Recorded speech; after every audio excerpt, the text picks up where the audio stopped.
का मामला चल रहा था, हरियाणा के 6 युवक जासूसी के मामले में गिरफ्तार हो गए हैं, उसको लेकर के क्या कहना चाहेंगे, क्योंकि सोशल मीडिया के माध्यम से वो संपर्क में? देखिए, ये बड़ा गंभीर मामला है, देश के हित का है। इसको गहराई से इसकी जांच करनी चाहिए और दोषी है तो उसको छोड़ना नहीं चाहिए, निर्दोष को फंसाना नहीं चाहिए। क्यों, ये तो गहराई से जांच का विषय है, ये जांच से ही पता लग सकता है। लेकिन सोशल मीडिया बहुत ज्यादा, सोशल मीडिया जब ये गिरफ्तार हो गई, वो जांच करेगी एजेंसी, जांच करना चाहिए पूरी तरह, उस पर गहराई से जांच करना चाहिए। बड़ा गंभीर मामला है ये। वो तो जांच का विषय है। युवाओं के लिए क्या संदेश है, क्योंकि आईएसआई भी प्रयास करता रहता है फेसबुक के माध्यम से और सोशल मीडिया प्लेटफॉर्म के माध्यम से युवाओं को बदलाने का प्रयास करता है, तो युवाओं के लिए क्या संदेश है? युवा देशभक्त हैं, देश का जहाँ हित होगा सब एक खड़े हो गए, देश के हित में खड़े हो। जैसा अब देखा आपने पिछली बार, सारा देश एक था। अब तो पूछ। मैं तो ये पूछा सर कि डिप्टी स्पीकर का एक वीडियो वायरल हो रहा है जिसमें एक अधिकारी को धमकाते हुए दिखाई दे। किसका? डिप्टी स्पीकर अच्छा, मिड्डा का क्या हो गया था? अधिकारी ने क्या कर दिया, मेरे को पता नहीं। एक अधिकारी के ऊपर ये आरोप लगा कि उसने फड़ी वालों की रेहड़ियां बुलडोजर से तोड़ दी बिना किसी नोटिस के दिए। तो उसमें डिप्टी स्पीकर का एक वीडियो वायरल हुआ है जिसमें वो अधिकारी का हाथ पकड़ के और वहां से लौटाते हुए नजर। देखो, किसी अधिकारी ने ये किया है बगैर नोटिस दिए बुलडोजर, तो सुप्रीम कोर्ट ने भी मना किया है। लेकिन जो उनको करना चाहिए, अधिकारी के खिलाफ एक्शन लेना चाहिए।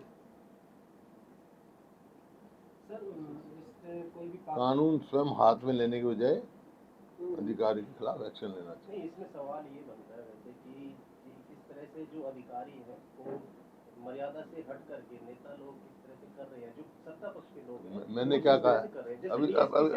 अभी सुना नहीं था मैं। माफी मंगवाना, हाँ, अभी सुना नहीं है मैंने, या फिर अभी सुना नहीं मैंने क्या कहा। यही सुना है मैंने, कानून कोई भी किसी को भी अपने हाथ में लेना चाहिए। कानून है, किसी अधिकारी ने गलती करी है तो उसके तरीके हैं, उसके खिलाफ करो, एक्शन लो, एक्शन लो, एक्शन लो। अगर पाक को खुफिया जानकारी देते हैं उसे पाक जासूस कहा जाता है। अगर पाक के समर्थन में कोई इस तरह की गतिविधि करता है तो उसे देशद्रोही करार देते हैं। लेकिन हमारे जो विदेश मंत्री हैं जयशंकर जी, उन्होंने ये कहा है अपने बयान में कि जो मैंने पहले ही ऑपरेशन सिंदूर की पाकिस्तान को जानकारी दी थी कि हम हमला करने वाले हैं। उनके इस बयान को किस तरह देखिए, जो आज मैंने बयान पढ़ा है और हमारे नेता राहुल गांधी ने भी उस पर रिएक्शन दिया है।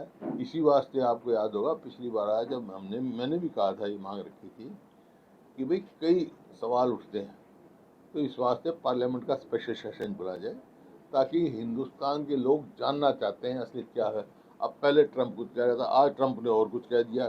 ट्रंप ये कह रहा है कि भाई कराया तो मैंने, और उन्होंने उससे पूछेंगे, सवाल पूछा, फिर टेलीफोन में बात हुई क्या आपकी हिंदुस्तान में? उन्होंने कहा हाँ। फिर यहाँ से आती है भाई हमारे उसके पाकिस्तान के डायरेक्टर जनरल ने किया टेलीफोन। ये कुछ मामले हैं जो इसके लिए स्पेशल सेशन बुला के लोगों के जो मन में बात है, शंकाएं दूर करनी चाहिए। लेकिन जयशंकर जिन्होंने बयान दिया है कि मैंने पहले ही पाकिस्तान को चेता दिया था, वही तो बात क्या, उसी बात मैं कह रहा हूँ, स्पेशल सेशन बुलाना चाहिए। आज बयान आया है और ये भी अगर पहले बताया, क्यों क्या बताया, क्यों बताया, ये सवाल उठते हैं, ये उठाने चाहिए। राहुल गांधी जी ने कहा है इस बात के लिए कि गलत किया है वो।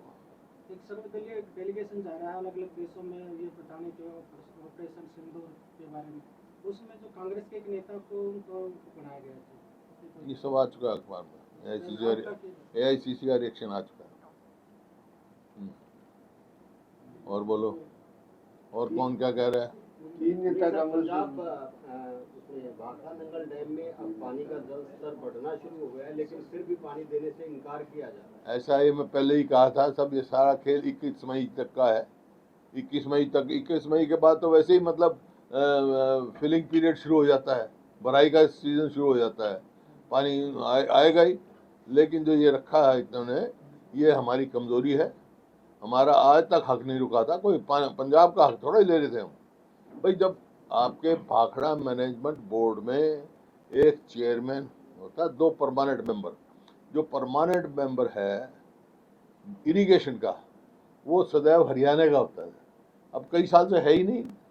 वहाँ का भाखड़ा जो डैम का सर्कल का एसडी होता है वो हरियाणा का होता है, वो है ही नहीं, चीफ इंजीनियर नहीं है, तो कौन आपका इंटरेस्ट डिवाइड करेगा वहाँ। तो ये इनको समय पर सब कदम उठाना चाहिए। समय पर ये कदम उठाते तो ये स्थिति नहीं होती। अगर हमारा मेंबर होता वहाँ नहीं होती। हमारे टाइम में था भाखड़ा का लेवल अब तो 3 फुट बढ़ गया, लेकिन जब ये झगड़ा था 1556 फुट भाखड़ा का था तकरीबन, और हमारे समय में 1506 या 1507 भी पहुंच गया था, लेकिन पानी कभी नहीं घटा। अब तो लेवल बढ़ रही है, पानी को रोकने का अधिकार नहीं है। ये जो डबल इंजन सरकार है, हरियाणा की भी और केंद्र की भी, उनकी लापरवाही है, नहीं तो कैसे हमारा रुक जाए।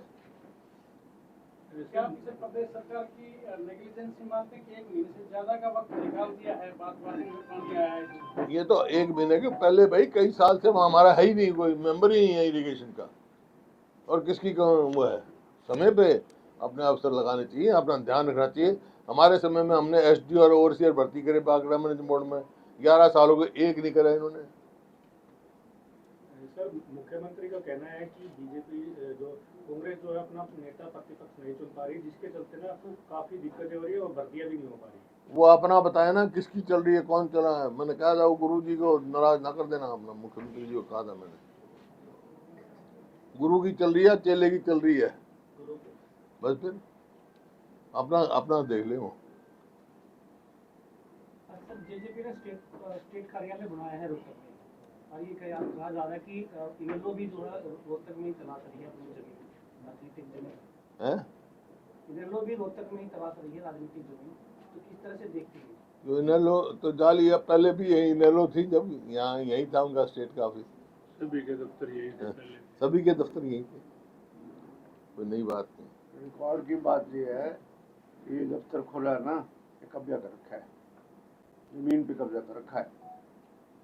वन ऑफ द को शेडर से रजिस्ट्री करा रखी है, इतने पोर्शन की उसका हक नहीं बनता उसके ऊपर। बस अड्डे के पास। हाँ जी, बस अड्डे के पास। इनेलो ने दफ्तर खोला। हाँ नहीं, जब जेजेपी ने काबू कर दिया ना, जब अब जेजेपी ने काबू कर दिया। नहीं, हमने इंक्वायरी रिपोर्ट सबमिट की थी। हमने जितनी सोसाइटीज और ट्रस्ट चौटाराज के नाम थे, मैं उस कमेटी का चेयरमैन था, और कमेटी में 8 वॉल्यूम में रिपोर्ट की थी, और उसमें इस बिल्डिंग का भी जिक्र है कि किशनपुरी के अंदर इन्होंने इस बात के लिए, क्या नाम है, किशनपुरा नहीं, पाड़ा के अंदर, और बीइंग को शेयर इस जमीन को उठाया गया है। चौटारा जी के टाइम में ये रजिस्ट्री हुई थी।